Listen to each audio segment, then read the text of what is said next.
Hey guys, welcome back to another episode of Chan Man's Warhammer video. This is I have two more Terminator Grey Knights left to open. I want to pre-order, and I think there's just two more Grey Knight squads left. I think they use the Psy cannons and stuff, but I haven't purchased them yet. So just the two more Grey Knights, and I'll have all of mine that I do own opened. Here is Terminator Retius Akantar. Pretty cool looking dude. I love this giant banner. Grey Knight's lore is pretty insane. Like, this banner in the lore is soaked with the blood of deceased Grey Knights, and they actually use their bones to make artifacts, and they also use their skin and bones and blood to make their the Grey Knight, the tomes, and all those different wards that they use. And there's the back of the box. It is a wide box, so not as thick as Grandmaster Voldus, but it's a large box nonetheless. And let's get him out of the package, and let's see what he comes with.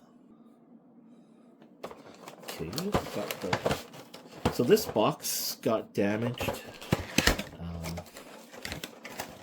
in store. Ooh, comes with quite a bit, and this flag or this banner is huge. It's like as big as he is. Just gonna shift the camera back a little.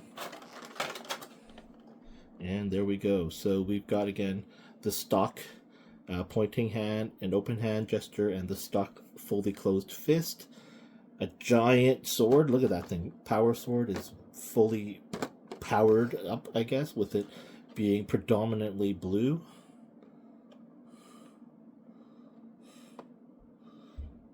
Alright, let's get him out of this.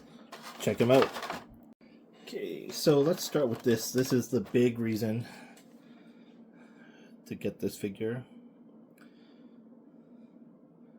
Highly detailed. And actually, as you can see, it is 3D, it's textured. And I know at the beginning I was saying, like, the lore of the Grey Knights is insane, it's intense. But also, Grey Knights, because how they use the lore says that they use the blood, the bones and stuff to use to make artifacts and whatnot, is because they're so charged with psychic energy that supposedly, in just being in the presence of this, demons and the creatures of chaos literally get killed just by being in the presence of this. So that's pretty insane stuff.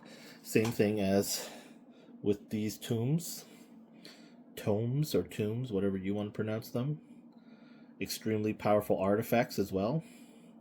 And it's cool, that's a blade there, so you can see that that's how that is designed. And then lastly, he has a very powerful power sword. All my other Grey Knight swords the blades are predominantly silver with a blue hue, while this is fully blue. Neodan's special sword is purple, so that's pretty cool. Okay, now that we've got the sword out of the way, let's just adjust this lighting. And yeah, I also wanted to highlight that with the Grey Knights, at least with the different Terminators, the named Terminators, they all have a different appearance or style of their helmets. While the helmet's overall the same shape, they do some differences, especially with a design like right there.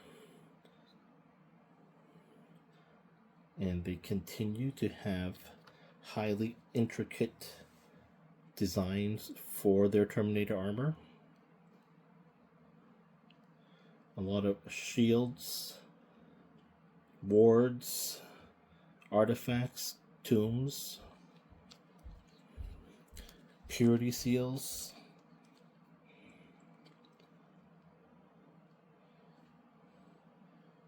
I'm not sure why it says Zano or Zano when his name is Retius Akantar.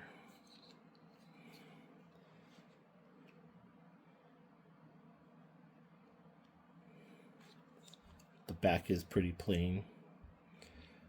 And we have a round peg and hole.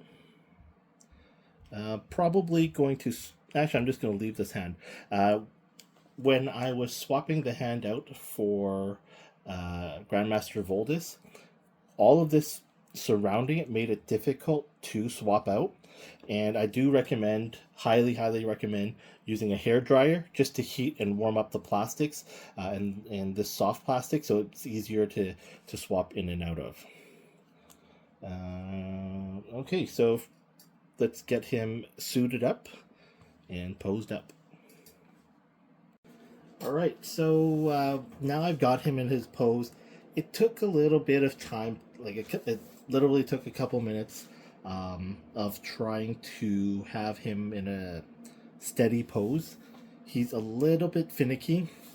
The weight of this banner, while I'm using it right now as a support, the weight of this thing makes it challenging for him to put different poses, primarily because it's quite loose in his hand.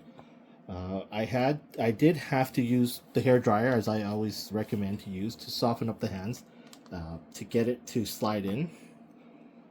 He does not come with the clear display stand, so he's a little bit floppy, mostly because he's a very heavy figure, so the leg joints aren't the tightest, and that does make it challenging to put him in a good pose or steady pose. The posing itself is very limited. Thoughts are on the design of the left arm. Like all the other Terminators, you see this ammo box here? It does impede the grip of the sword. So I have to have him hold it at the very bottom. And of course you have to adjust it at an angle so that the skull of the sword is tilted underneath. And that does limit the posability for this. Versus normally I would have him hold it at the top, which is more of a realistic traditional way to hold your sword. But, you know, it is what it is. There's not much we can do just with how bulky everything is.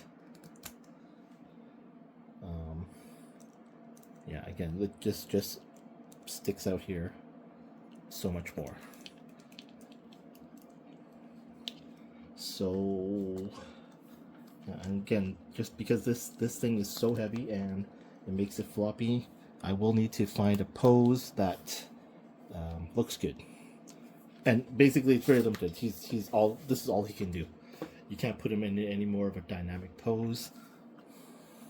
You know, maybe it's still the same pose, but just twist him slightly. That's really about it you can do with him. Yeah, another cool figure. What I will end up doing though is I will probably add some color to the helmet there, just darken that clover design up. I'll do some Google through images and see if the Inquisition logo or symbol should be a different color. Other than that, right now it looks like it's got some Nuln Oil, some shading in there. But overall, it looks great, and I'm not playing with the figure, so it's just nice to have some variety in poses when you're posing so many figures. So that's why I was hoping to do something different with it. Other than that, yeah, that's it for Retius Akantar. Okay, if you have any questions or you want to share your thoughts, please drop them in the comments. And if you enjoy these videos and you want to help me grow my channel, please give it a like, a share, and a subscribe. Thanks so much for watching, you guys. See you in the next video.